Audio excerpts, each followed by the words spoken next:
Ei, doutor Eduardo, tudo Olá, bem? tá me ouvindo Tudo... bem? Tô te ouvindo bem. Beleza, boa Pessoal, noite a você, boa noite a todos que estão nos ouvindo. Quero agradecer aí a presença, um assunto meio melindroso, né, mas que é muito importante para a gente conversar, aproveitando aí o Novembro Roxo. exatamente. Pessoal, doutor Eduardo Tavares, ele é médico pediatra pela UFMG, professor da Universidade FUMEC e PUC Minas, professor aposentado da UFMG e coordenador do Comitê de Ética em Pesquisa da FUMEC. Muito obrigada pela sua presença aqui hoje novamente com a gente, doutor Eduardo. Eu que agradeço o convite, é uma honra sempre estar aí nesse hospital que eu gosto tanto. Então, para a gente começar, quero que o senhor se sinta livre, tá? Para falar de todos os assuntos que o senhor achar importante, de tudo que é referente ao luto. Comece explicando para a gente o que que é o luto. Muito bem. Essa palavra luto geralmente nos remete à morte. Mas eu diria que nem todo luto é por perda por morte. Então, eu diria que o luto é uma reação natural a qualquer perda, né? E que a gente deve estar atento, porque a nossa reação frente a uma perda pode ser uma reação fisiológica, né, que a gente chama de um luto funcional, ou pode vir a ser um luto complicado, podendo dar muitos distúrbios mentais que necessitam tratamento especializados. Tá certo. E quais são os tipos de luto? Bom, existem vários tipos, né? Como eu falei, qualquer perda vai, de alguma forma, nos faz luto. Neste momento, muitos de nós estamos fazendo luto porque decidimos estar aqui ouvindo essa live. Para isso, nós abrimos mão de várias outras coisas que nós poderíamos estar fazendo, junto com os nossos familiares, junto com nossos amigos, apesar da pandemia, poderíamos estar fazendo outras coisas. Então, para que a gente estivesse aqui, a gente perdeu algumas outras atividades. E estamos fazendo luto disso. Mas foi uma escolha. Então, esse é o que a gente chama de luto funcional. Isso não nos atrapalha, não nos impede de continuarmos saudáveis. Existem os lutos que são complicados, aqueles que geralmente necessitam, né, de um tratamento, muitas vezes associados à depressão pós-mortem, né? Lembrando que nem toda tristeza é depressão. Então, o luto com tristeza pode ser um luto funcional. Agora, o sofrimento desmedido ou aquele luto prolongado, aquele sofrimento muito intenso que nos impede de fazer as nossas atividades normais do dia a dia, esse nós chamaríamos de luto complicado. Além disso, nós podemos dividir o luto em subgrupos. Eu pretendo, conforme o tempo e as perguntas, né, que eu estou aqui mais para conversar, responder pergunta, do que para dar aula, né? Mas eu tenho o que a gente chama de lutos sobrepostos. Ou seja, aqui, no caso de nós vamos falar especificamente do luto parental, né, do luto do prematuro, são lutos que se sobrepõem um ao outro. Então, nós temos um luto que eu chamo o luto pelo filho idealizado, que é aquele luto que a mãe, durante a gravidez, ela sempre imaginou um bebê, sempre imaginou esse bebê nascendo, obviamente, num período certo, com saúde, bonito, e que ela poderia levá-lo para casa 24, 48 horas após o parto. De repente, isso não acontece. Então, ela abre um luto por essa criança que veio prematura, com risco, né? Com risco, precisar ficar internado no hospital. Muitas vezes a mãe vai ter alta e o neném vai ficar no hospital por um tempo mais prolongado. Esse seria o risco do filho idealizado. Depois, a gente pode falar um pouco do luto antecipatório, que é quando essa criança está evoluindo mal e na cabeça dos pais, na cabeça dos familiares e até mesmo da equipe de saúde, esse recém-nascido tem uma grande chance de não sobreviver. Então a gente já começa a imaginar como vai ser a vida após a morte desse bebê, né? Tanto para os familiares quanto para a equipe de saúde. Se isso realmente acontece, então aí a gente tem o luto, que a gente poderia dizer que era o luto real, né, que pode também ter essas duas formas que eu falei. O luto funcional e o complicado.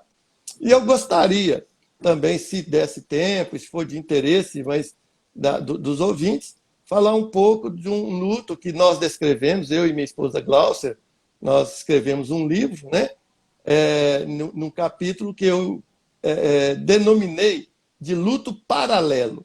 O que é o luto paralelo? É o luto do profissional de saúde que está cuidando daquela criança. Então, quando o profissional de saúde também perde o seu cliente, né, óbvio que não estou comparando com o luto dos pais, mas não deixa de ser também um luto. E é um luto muito pouco reconhecido. As pessoas não reconhecem esse luto, né? Então, são essas 5 formas de luto que a gente pode conversar, mas, assim, realmente eu gostaria que a gente batesse um papo, fizesse uma conversa, em vez de ficar fazendo uma palestra, uma explanação. Gostaria de ouvir as perguntas das pessoas e sua também, Juliana. Qual que é a sua dúvida quanto ao luto? Tá certo. Falando em relação às perguntas, eu deixei os comentários em off agora, tá? Mas aí, antes da gente terminar, a gente vai ter o nosso bate-papo primeiro. E faltando alguns minutinhos, a gente abre os comentários para todo mundo, tá? Outra coisa, começou a chover bastante aqui no meu bairro. Eu já vi que deu um pique de luz. Então, caso a live caia por falta de energia ou por corte na internet, a gente volta um pouquinho mais tarde, tá? Tá chovendo aí também, doutor Eduardo? Começou, está relampeando aqui, começou a cair uma chuvinha. Pode ser também que eu tenha algum É, problema. então é Mas bom que por já enquanto fica está muito bem. Por enquanto a internet está boa, está indo tudo certo. ótimo. Então vamos seguir até quando a gente conseguir, né?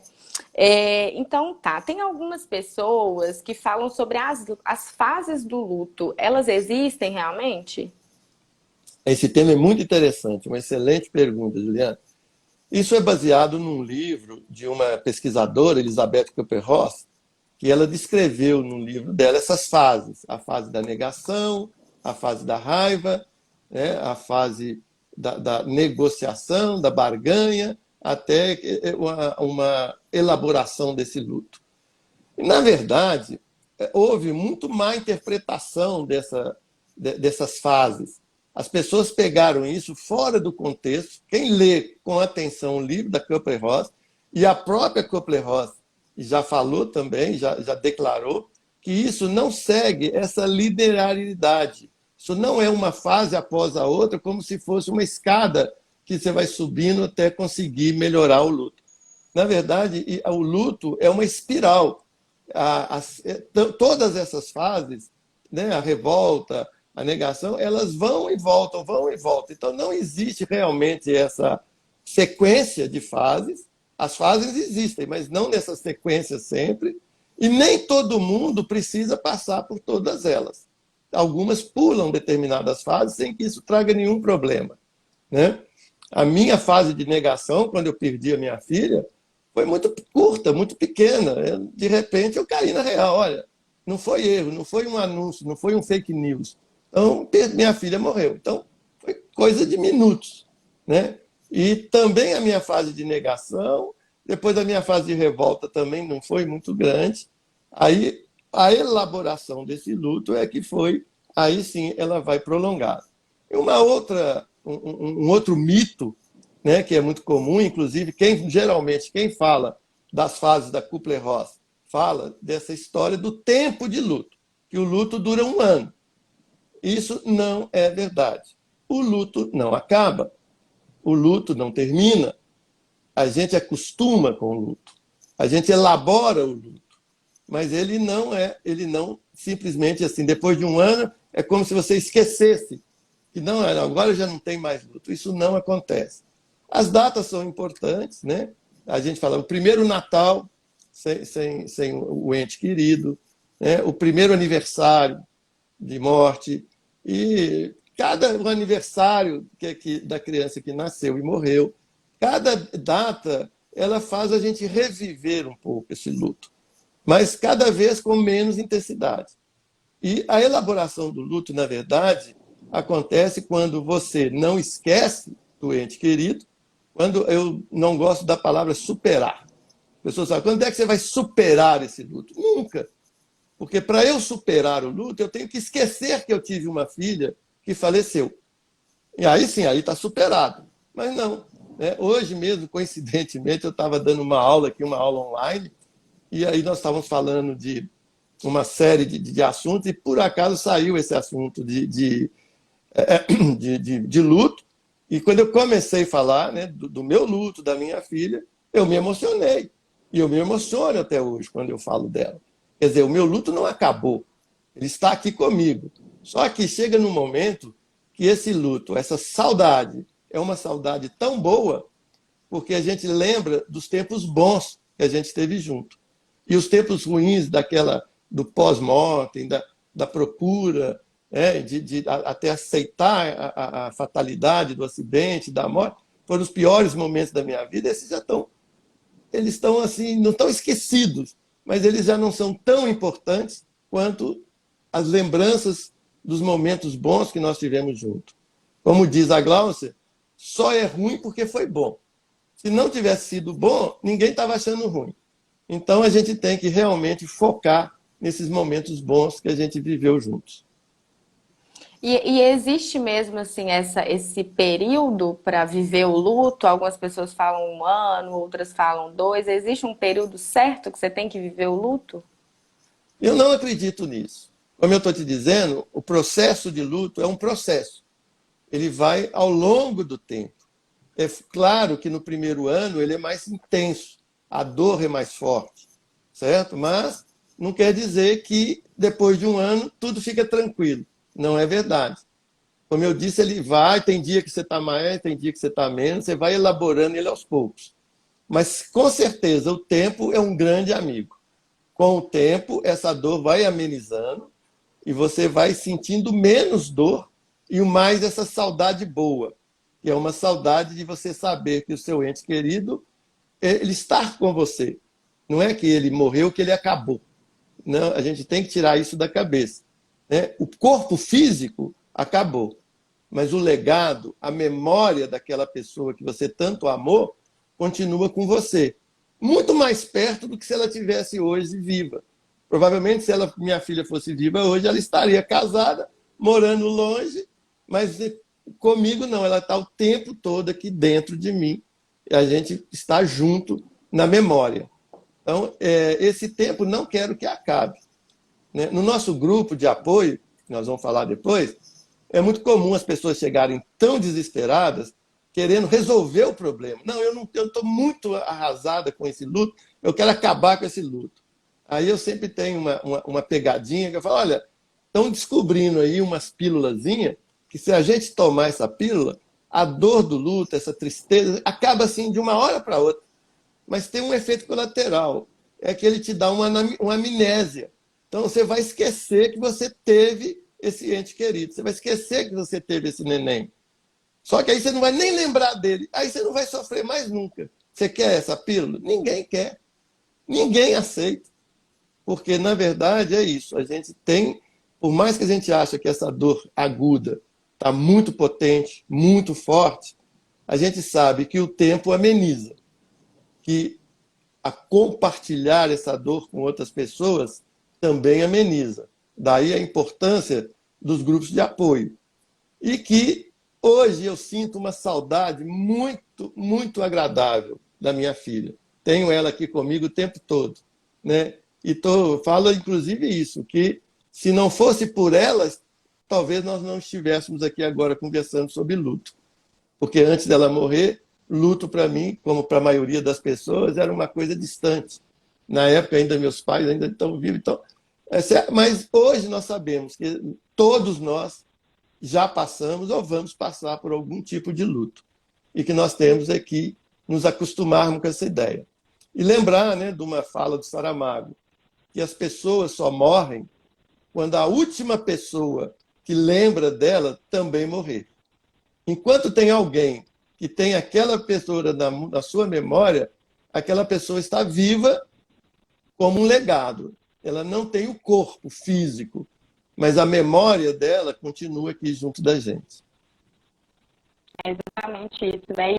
Até o fato assim, da morte não é um assunto muito falado, né? E apesar de ser a única certeza que a gente tem na vida é de que nascemos e vamos morrer. E isso é pouco trabalhado, né? Eu acho que a gente precisa estudar mais, a gente precisa saber mais.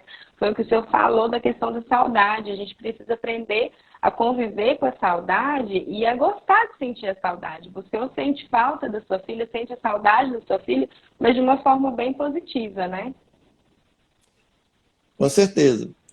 Quando a minha filha morreu, eu tinha duas possibilidades. Na verdade, na época eu estava fazendo o doutorado, né? Estava para defender o doutorado ou o mestrado, agora nem me lembro, acho que era o mestrado. E assim, a minha primeira reação foi: minha vida não vale mais nada. Eu perdi minha filha, minha vida não vale mais nada. Era a coisa mais preciosa que eu tinha na vida, era isso. Então eu não não vou desistir de tudo. Vou parar de fazer o mestrado, vou parar de trabalhar. Eu podia ter feito uma opção de coisa. Mas aí eu coloquei: olha, se eu tivesse aqui hoje com você, Juliana, dizendo assim para você: olha o risco que é isso. Tivesse aqui, sabe, Juliana? Antigamente, quando eu era um médico, até com uma certa, um médico com uma certa história, né? Fui professor de medicina, eu estava fazendo o meu doutorado, mas por causa da minha filha ter morrido, eu parei com isso tudo. Hoje eu sou aqui um frustrado, um alcoólatra, um drogadito, uma pessoa deprimida. Isso por quê? Porque minha filha resolveu morrer. Ou seja, eu não acho que é justo eu culpar o meu fracasso, colocar essa culpa na minha filha. Então eu fiz uma reviravolta. Disse: não, em nome da minha filha, eu vou manter a minha vida da melhor forma possível. Em nome da minha filha, nós criamos um grupo de apoio aos enlutados, eu e minha esposa Gláucia, que hoje está fazendo 22 anos, né? Fez agora em outubro, 22 anos, que já tem mais de 15 mil famílias atendidas. Começou na nossa casa, no nosso prédio, no salão de festa do nosso prédio. Hoje já tem equipes em vários locais do Brasil e até do mundo.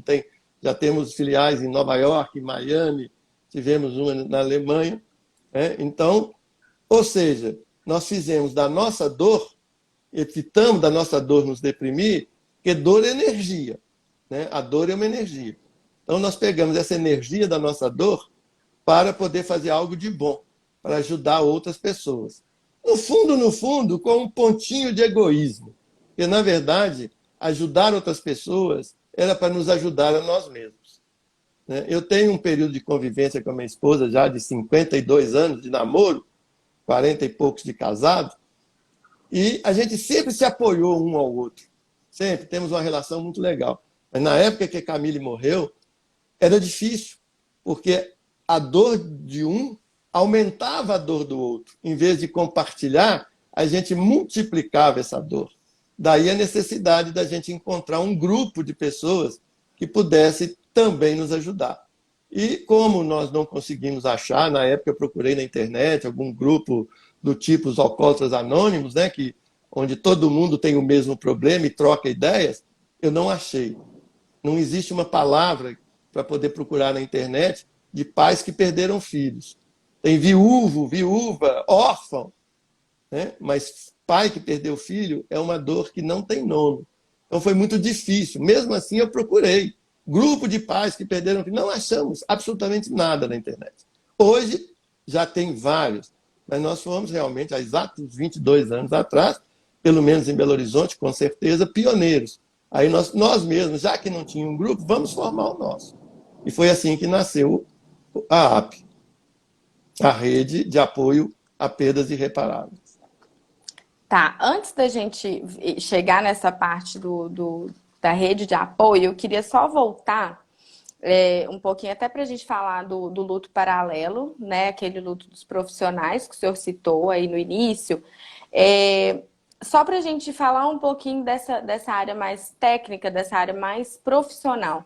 Como é que o senhor acha que tem que ser a comunicação das notícias durante a internação da criança? Porque hoje a gente vê assim que os profissionais, eles focam muito no que vai acontecer e não no que está acontecendo, né? Como é que tem que ser tratado aqueles pais que estão dentro da UTI neonatal, vivendo com o filho prematuro, como que eles devem receber essas notícias? Não, agradeço você por essa pergunta, que é uma pergunta assim, que é uma coisa que me preocupa muito e que fez uma mudança radical na minha vida. Eu fui neonatologista, né? Hoje eu estou meio aposentado, ainda sou neonatologista, ainda adoro, mas eu trabalhei. E eu tive muitas situações onde eu tentava dar o prognóstico para os meus pacientes, onde eu falava para os meus pacientes, olha, esse menino está muito grave, a chance dele sobreviver, a estatística fala aqui que a chance dele sobreviver é de 10%, 90% de chance de morrer. E aí, aquele menino sobrevivia, ele sobrevivia. Eu lembro de um caso que eu conto sempre, uma filha de uma amiga da minha esposa, uma psicóloga amiga da minha esposa, numa época que não tinha UTI neonatal no hospital que a gente trabalhava, e que um prematurinho muito prematuro, um prematuro extremo. Na época nós estávamos começando a fazer nutrição parenteral lá na Faculdade de Medicina, nenhum hospital ainda tinha nutrição parenteral para prematuros, só para você ter uma ideia.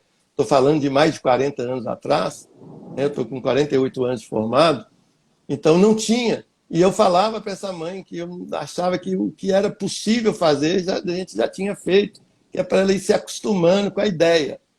Aí ela virava para mim e falava, não, primeiro eu confio em Deus. E segundo, eu confio em você. Eu tenho certeza que ela vai sobreviver. Bom, para encurtar a história, quando essa criança fez 15 anos de idade, ela dançou a valsa com o pai dela e a segunda valsa foi comigo. Antes dos tios, antes do namorado. Quer dizer, foi uma homenagem que a mãe dela prestou a mim, que foi o pediatra, e que não foi um esforço meu, foi um esforço de equipe. Nós fazíamos a nutrição parenteral lá no Hospital das Clínicas, estava começando.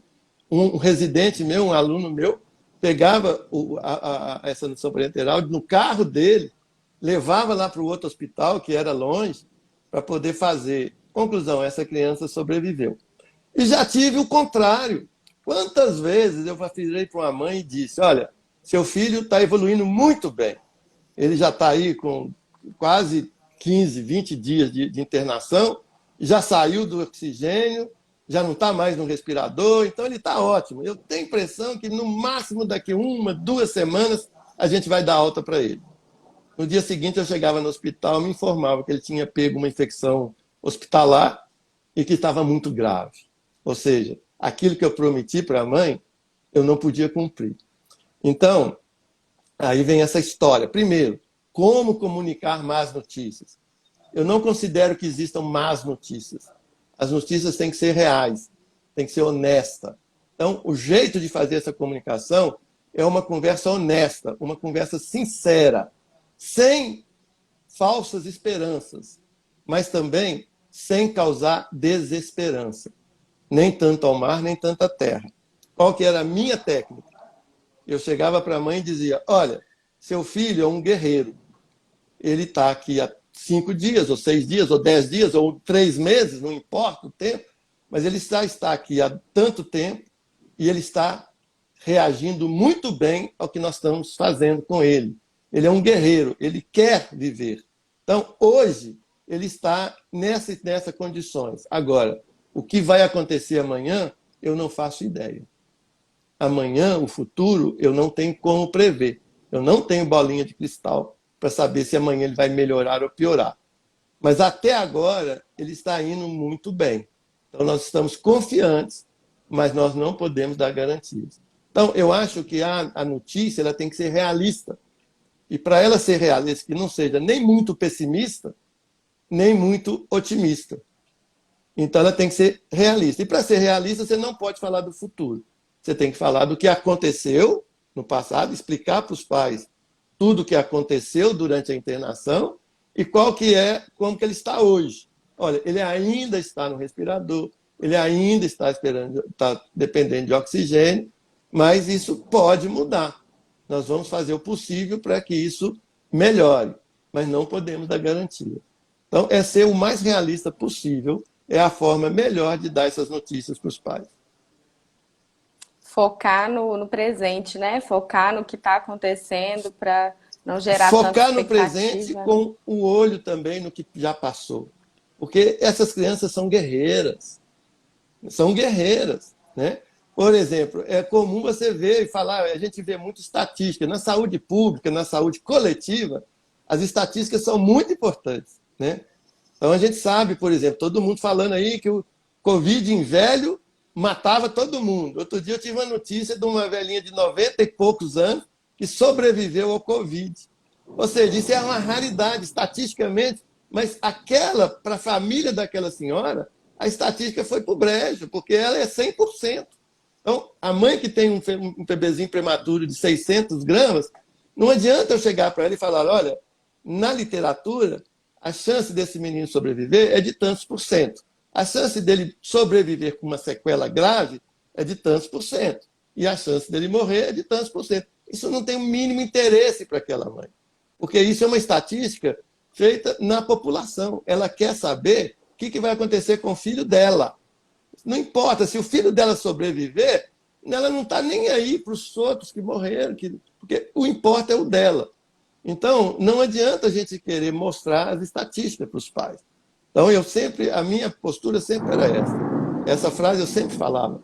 Olha, seu filho está aqui com 10 dias de UTI, ele está um guerreiro. Até agora, ele sobreviveu a tudo de ruim que poderia ter acontecido. Ele conseguiu sobreviver. Então, isso aconteceu. Então, essa força para tirar a desesperança. Você fala, ele está sobrevivendo. Para a mãe, aquilo dá um ápice. Não, então ele é um guerreiro, ele vai dar conta.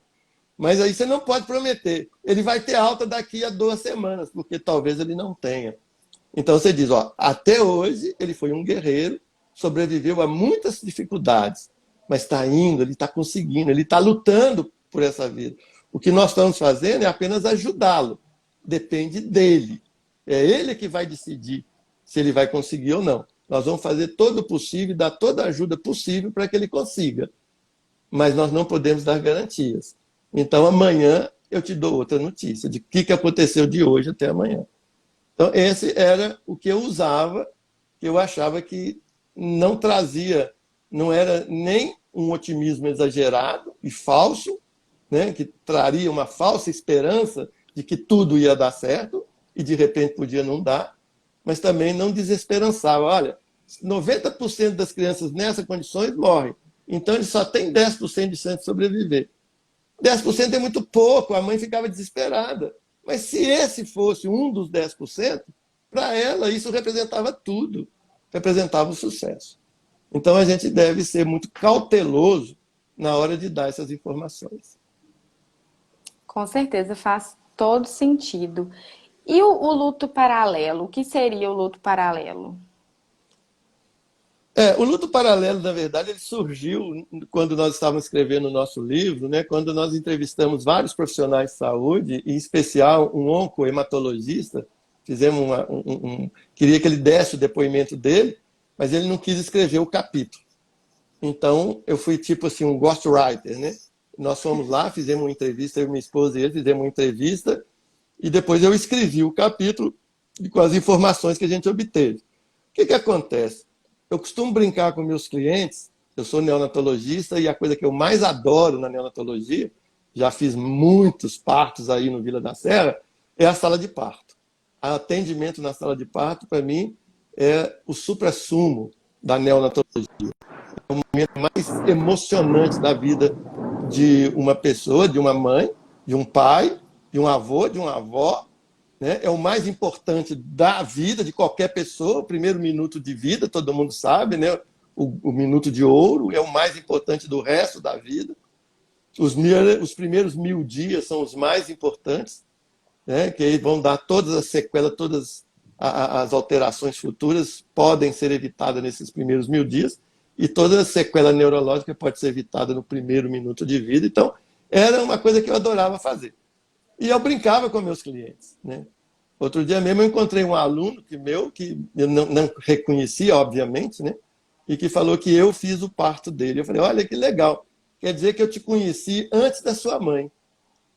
Olha que legal. Eu era a pessoa que apresentava o filho para a mãe.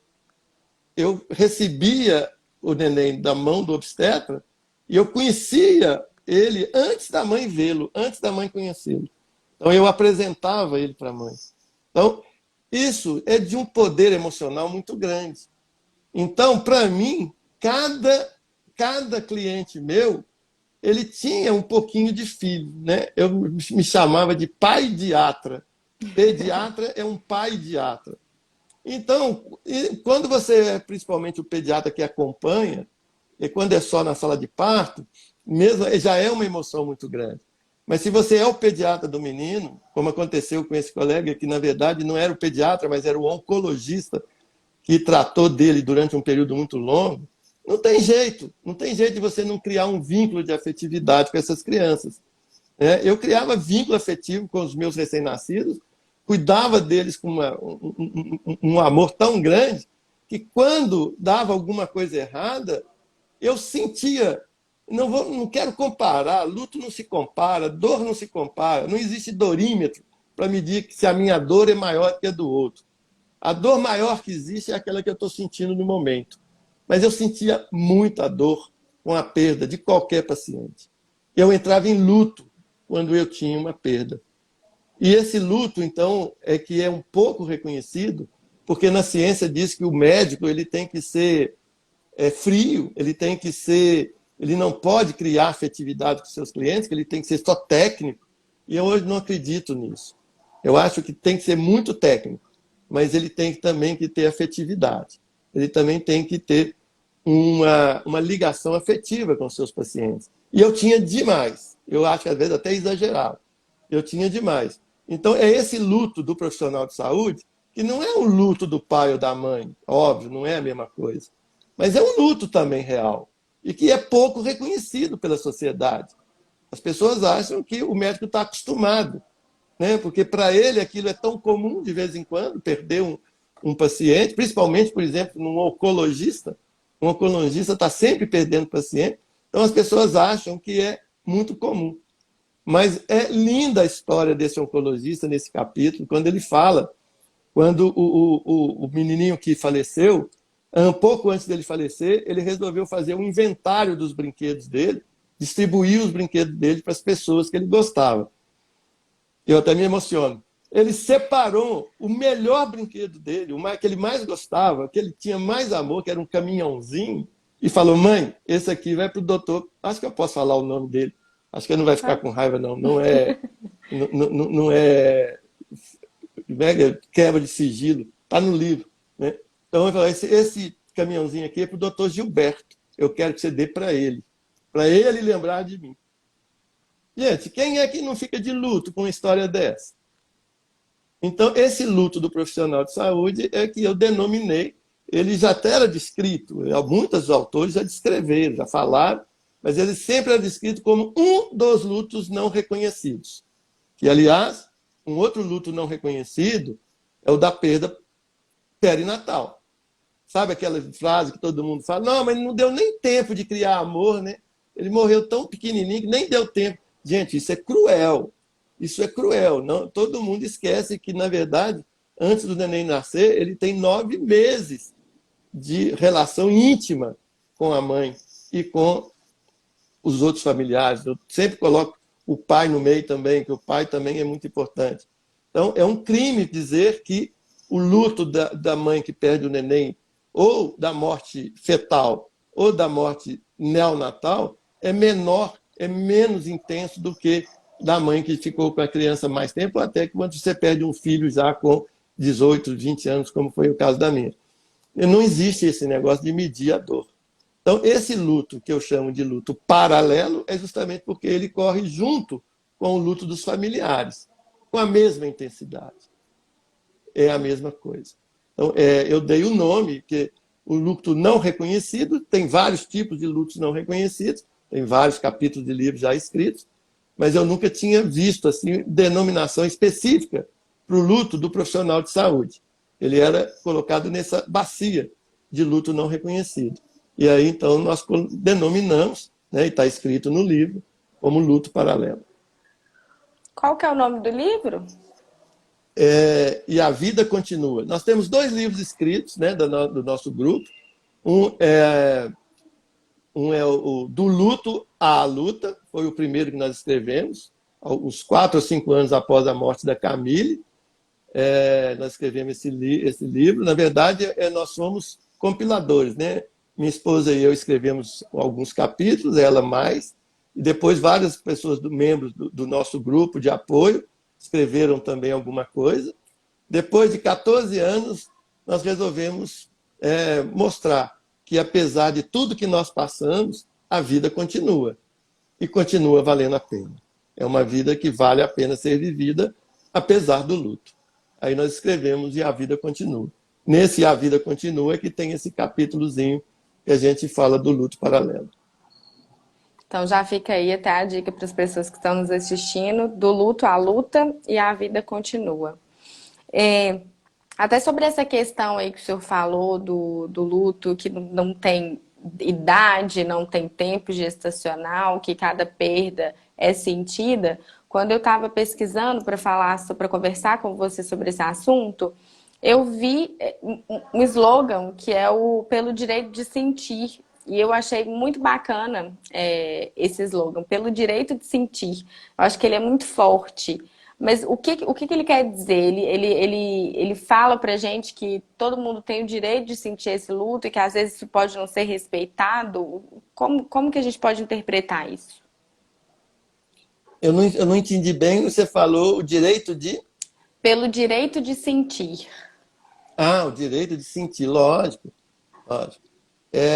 No momento, eu estou co-orientando uma tese de doutorado de uma pediatra, a doutora Gláucia Galvão, em que ela está estudando exatamente esse luto de perda gestacional, né? De crianças que não chegaram a nascer, de perda gestacional. E aqui é um luto também completamente não reconhecido, inclusive na legislação. O que ela, na verdade, quando ela começou a estudar o assunto, ela estava estudando, querendo que a mãe que tivesse uma perda gestacional também tivesse um período de licença maternidade, que a nossa lei não prevê, né? Porque ela prevê o período de maternidade para a mãe cuidar do recém-nascido. Como ela abortou, ela não tinha esse direito, era um período muito curto, só de recuperação. Então, a ideia dela era fazer isso. Só que aí ela se envolveu tanto, ela fez várias entrevistas com mães que tinham perdido perdas perinatais, né, perdas gestacionais, que aí mudou um pouco. Ela ainda fala muito sobre essa coisa, mas é muito linda a tese dela. Ela foi agora para a qualificação. É muito linda, assim, ela mostrando o sentimento que essas mães têm, exatamente para acabar com essa ideia, que é uma ideia completamente falsa, de que se você não teve tempo de viver com a pessoa, você não teve tempo de criar vínculos. O vínculo começa quando você planeja a gravidez. O vínculo começa quando você tem o diagnóstico da sua gravidez. O vínculo começa quando você percebe uma vida pulsando dentro do seu ventre. E aí ele vai aumentando até o parto, e aí sim o cuidado, que também é muito importante, né? Uma vez eu já fiz uma palestra aí para vocês sobre vínculos, aí no Vila da Serra mesmo. Então, o que eu falo isso, quais são os marcos do vínculo? Mas ele começa com planejamento. Só da mãe pensar na gravidez, ela já cria amor por aquele futuro ser. Então, não tem essa de que, como ele não chegou a nascer, que a mãe não tem luto. Ela tem um luto tão forte quanto de qualquer outro luto, né? E precisa de realmente ser ajudada, precisa de ser... Mais uma vez, gente, luto não é doença.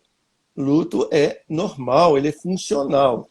O que não pode é deixar ele virar uma doença, deixar um luto complicado, porque precisa de tratamento, né? Mas o luto, aquela tristeza, aquele processo de elaboração, não de superação, mas de elaboração daquela dor, isso acontece independentemente do tempo, no tempo de vida, no tempo de convivência, e muito menos do tempo entre o diagnóstico da morte e o atual. Quer dizer, é aquilo que eu falei, não quer dizer que com 1 ano, 2 anos você vai esquecer. Não, agora eu não sofro mais. Né? Em momentos, é claro que é muito menor. É claro que hoje eu curto muito mais lembrar da minha filha, dos tempos legais que a gente passou, das coisas que ela falou para mim e tal, e sinto uma alegria de lembrar disso. Né? Mas ainda hoje, de vez em quando, como aconteceu lá durante a aula, quando eu vou falar de um determinado detalhe, as lágrimas correm. Né? E outro problema, outra coisa que eu acho um absurdo, algumas pessoas, quando vê uma pessoa triste chorando, não chora não, chora não, vamos mudar de assunto, vamos mudar de assunto.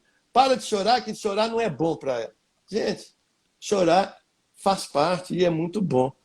Um dos capítulos lá do meu primeiro livro, do Luto à Luta, o meu capítulo chama Lágrimas e Solidariedade. Foram as duas coisas que mais me ajudaram a elaborar o meu luto. Chorar e ver a quantidade de pessoas que estavam comigo, junto comigo, para poder me ajudar nessa hora. Agora, cuidado. Cuidado com o que você fala, cuidado com como você ajuda. Tem uma psicóloga, Tiziana, que fala: qualquer ajuda não ajuda. Ou seja, tem aquelas coisas, às vezes, uma frase que você acha que vai ajudar e que é péssima. Por exemplo, essa: não, ainda bem que foi antes dele nascer, porque nem deu tempo de você conhecê-lo. Isso é cruel. Ou então aquela que fala: não, bom, não liga não. Você é nova, logo, logo você vai engravidar de novo. Nenhum filho substitui o outro. É óbvio que ela vai engravidar, é óbvio que ela vai ter outro filho. Mas esse filho não é o substituto daquele que ela perdeu. Então, essas frases, em vez de ajudar, pioram. Né? Então, a melhor forma de você ajudar uma pessoa no luto é estar junto a ela. Não precisa nem falar, é estar junto a ela. Né? A solidariedade. Se você quiser falar, pergunte. Olha, estou aqui, o que você quer, o que eu posso fazer por você. Não queira dar a sua ideia do que é bom para ela.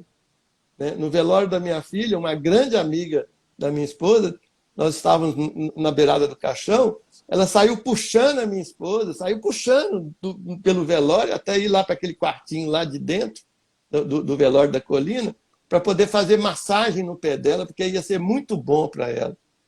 Mas a minha esposa falou: não, mas agora eu não quero isso. Ou seja, a intenção é a melhor do mundo. Eu quero ajudar, mas qualquer ajuda não ajuda. Para ajudar, você tem... O melhor jeito de ajudar é perguntar o que a pessoa quer de você. Às vezes é um copo d'água. Não, eu estou com uma sede, pega um copo d'água para mim. Isso é uma ajuda. Às vezes é um colo. Não, eu quero só te abraçar. Vamos abraçar. Isso é ajuda. Agora, frases, essas frases mais do que... como é que chama? Esqueci o nome. Tipo frases Clichê? meme, né? Essas frases comuns que todo mundo fala, isso não ajuda ninguém. Não, Deus fez isso por você porque você é forte. Cara, preferia ser fraco e não ter perdido minha filha. Né? Tudo bem, eu fui forte para superar, para poder elaborar isso. Mas isso não é consolo. Né? Ah, foi melhor, Deus sabe o que faz. Claro que ele sabe. Mas naquele momento, isso para mim não ajuda em nada. Naquele momento, eu quero sentir a minha dor. Né? E essa dor que eu estou sentindo, eu vou elaborá-la. Aí depende só de mim o que eu vou fazer com essa dor. E aí o que eu falo? A gente não consegue escolher o que acontece com a gente. É impossível, você não tem controle, você não escolhe o que acontece com você. Mas você pode sim escolher o que você vai fazer com aquilo que te aconteceu.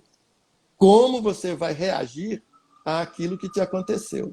Então, como eu disse, eu poderia reagir me tornando um alcoólatra, para poder esquecer as mágoas. Mas não, nós decidimos, eu e minha esposa decidimos reagir, talvez ajudando pessoas que estivessem na mesma situação que a gente. Doutor Eduardo, é tão bom ouvir o senhor falar que a gente nem vê o tempo passando. A gente está entrando aqui na nossa reta final. E Já? aí eu já 45 minutos já. E aí, eu queria que a gente abordasse agora, né, esse último tópico. Acho que todas as coisas que o senhor falou aqui foi extremamente importante. Foi um tapa na cara mesmo, para a gente entender e a gente respeitar o luto do outro, a dor do outro também. Eu achei isso extremamente importante. E eu vi no site de vocês, no site da associação, uma frase da Gláucia, né, sua esposa, que eu achei muito interessante. Ela fala o seguinte: o luto não é depressão e pode ser elaborado, não no isolamento e sim com a construção responsável de redes de apoio. Como é que funciona essa rede de apoio? Você já falou um pouquinho pra gente que criou, porque sentiu falta disso. Agora fala pra gente como é que funciona, como é que eu posso chegar até vocês. Eu preciso de apoio, eu preciso da ajuda de vocês. O que que eu tenho que fazer? Tudo bem. Então, na verdade, como eu falei, essa rede de apoio surgiu 6 meses depois da morte da minha filha. A minha filha morreu em abril, nós estávamos em outubro, vésperas de Natal, e todo mundo assim, como que a gente passa Natal sem filho? Natal é uma festa de família. Como que nós vamos conseguir passar o Natal com a nossa família dilacerada? Então, né, a gente brinca e fala então que isso nasceu do pré-natal. Né? Então, aí a gente, como eu falei, eu já tinha trabalhado com alcoólatras anônimos, essas coisas, e eu procurei algum grupo de apoio. Não existia, então nós resolvemos. Tinha 5 pessoas, 5 casais das nossas famílias e mais 7 de amigos, todos pais que perderam filho. Nós nos reunimos e foi uma coisa assim, impressionantemente, foi muito, muito bacana. Com isso, a gente começou a reunir mensalmente e depois, então, nós ampliamos. As pessoas pediam para poder participar, mesmo não tendo perdido filhos. Então, ela tinha pedido o pai, tinha pedido a mãe, tinha pedido o companheiro. Então, a gente ampliou. Hoje, a gente tem uma porcentagem muito grande de mães que perderam filhos por suicídio. É uma coisa que está por volta de uns 15% das famílias, que é uma coisa que preocupa. Né? Mas, então, como que funciona isso? É muito simples. Né? Não é terapia, não é grupo terapêutico, mas ele é terapêutico, mas ele não é terapia. Se a pessoa está com um luto complicado, a gente indica que ela deve procurar um especialista, mas é um grupo onde todo mundo vai trocar ideias, cada um conta a sua história, e a história de um ajuda o outro a suportar a história dele. De repente, que quando acontece com a gente, por que comigo? Aí eu pergunto, por que não comigo e com o outro? Então, quando a pessoa percebe que não é só ela, que tem várias pessoas em situações semelhantes à dela, e é incrível como é que as coisas acontecem. Até a Glaucia não acredita em coincidência, eu acredito, ela não, então ela fala que é deusidência. Toda vez que tem uma mãe que perdeu um filho por suicídio, no grupo tem alguém que também perdeu um filho por suicídio. Se foi por acidente, sempre tem um que também perdeu por suicídio. Se foi por câncer, tem um que perdeu. Então, as histórias são muito semelhantes, não são iguais, nunca iguais, mas são semelhantes. E a semelhança ajuda a você dizer, olha, eu achava que só eu que tinha acontecido isso. Não, isso pode acontecer com qualquer pessoa. Ela começa a melhorar. Então, esse é o espírito dessa conversa. É um bate-papo, uma conversa, né? A gente chama de uma conversa honesta, uma conversa sincera em que todos podem expressar, dar o seu depoimento. Né? Para participar é muito simples. Primeiro, é um grupo voluntário. A gente não tem nenhuma remuneração. Né? É um grupo. A minha esposa, por exemplo, atende muito enlutado no consultório de psicologia. Obviamente, profissionalmente, ela atende profissionalmente.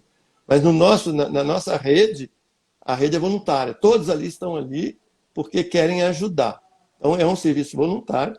E é muito simples. Né? No próprio site se chama redeapi.org.br.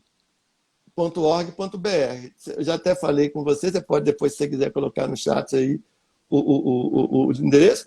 E pelo telefone, lá abrindo a rede, tem o telefone da minha esposa, tem o telefone de contato da rede. Então, não precisa muita coisa, não. Se quiser dar uma ligadinha antes, conhecer antes, entra na internet e tal. Agora, nem isso precisa. A gente reúne todo primeiro domingo do mês, no meu consultório, na Rua Espírito Santo 2727.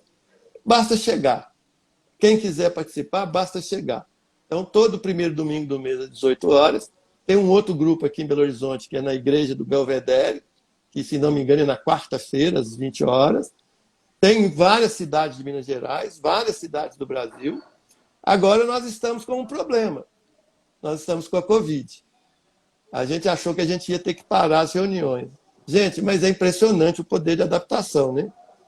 Em abril, nós entramos em março, no lockdown, em março, né? No isolamento.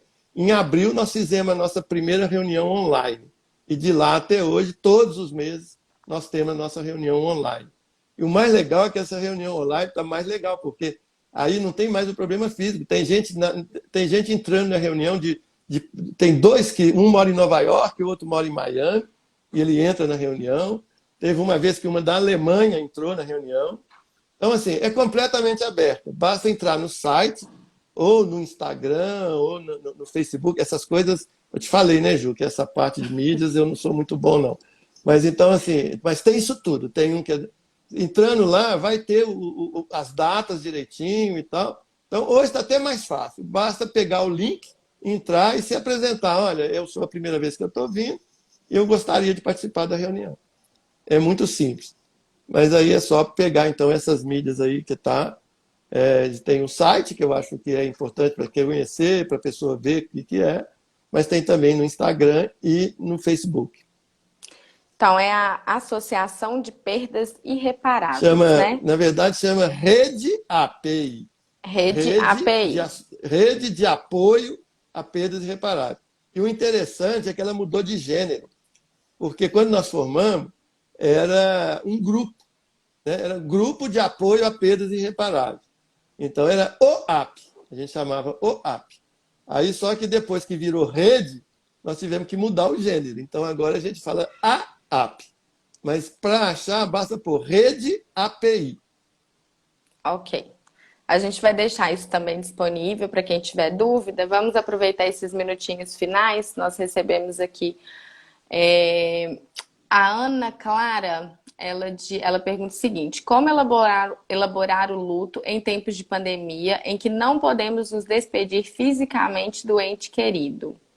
Vou pedir só para o senhor ser rápido na resposta, Rapidinho. Porque a gente já está quase caindo esse aqui. é um assunto que nós já discutimos muito, né? Na própria rede lá, porque tem pessoas que falam um absurdo, que as pessoas que não fizeram o ritual não vão conseguir fazer um luto. Não tem nada disso.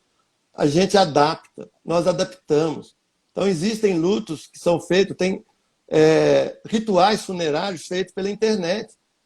5, 4 pessoas lá e passando pela internet. E o mais importante do luto não é o você ter contato direto com o corpo da pessoa. Mais uma vez, aquilo ali representa... A minha mulher fala que é só 10%. Eu ainda não consegui ver essa percentagem, não. Ela fala que o corpo é 10%. 90% está aqui. Está no seu coração, está na sua memória. E isso não precisa de você estar lá fisicamente. Você pode fazer esse ritual do luto na sua casa, com a sua família, com seus amigos. Que não acho que isso venha a trazer um transtorno tão grande. Exatamente. A Regiane, ela diz o seguinte: a minha mãe tem Alzheimer há 10 anos e eu tenho a sensação de que estou de luto, porém ela está viva. Isso é possível, porque ela está aqui fisicamente. Lembra que eu falei no início, luto não é só por morte. Luto é por qualquer perda. Não tem dúvida que conviver com uma pessoa com Alzheimer é um luto. E é um luto difícil, porque é um luto prolongado. Né? A gente chama, é o luto antecipatório. Mas você já está vivendo esse luto. Tem o lado ruim, deve estar sofrendo muito. Mas tem um lado também que ajuda. Porque o luto é um processo. Você já está no processo. Em algum momento, você vai elaborar isso, você vai perceber que essa dor ela não é tão ruim quanto a gente imagina. Você vai agradecer o tempo que você passou para sua mãe, que é importante. Não agora no Alzheimer, mas você vai relembrar de tudo que sua mãe fez por você na sua infância e como que foi o seu relacionamento com ela até o momento em que ela começou realmente a entrar nessa doença, que é uma doença muito triste, não tem dúvida, e é um luto, não tenha dúvida, eu chamo de luto. Qualquer perda é luto. E a Malu, ela faz um agradecimento ao senhor. Ela diz o seguinte: muito interessante a colocação sobre o luto paralelo. Os profissionais da saúde precisam se permitir sentir, permitir o luto. Obrigada, professor Eduardo, por essa palestra emocionante e educativa. E eu vou te agradecer imensamente mais uma vez. É sempre muito bom falar com o senhor.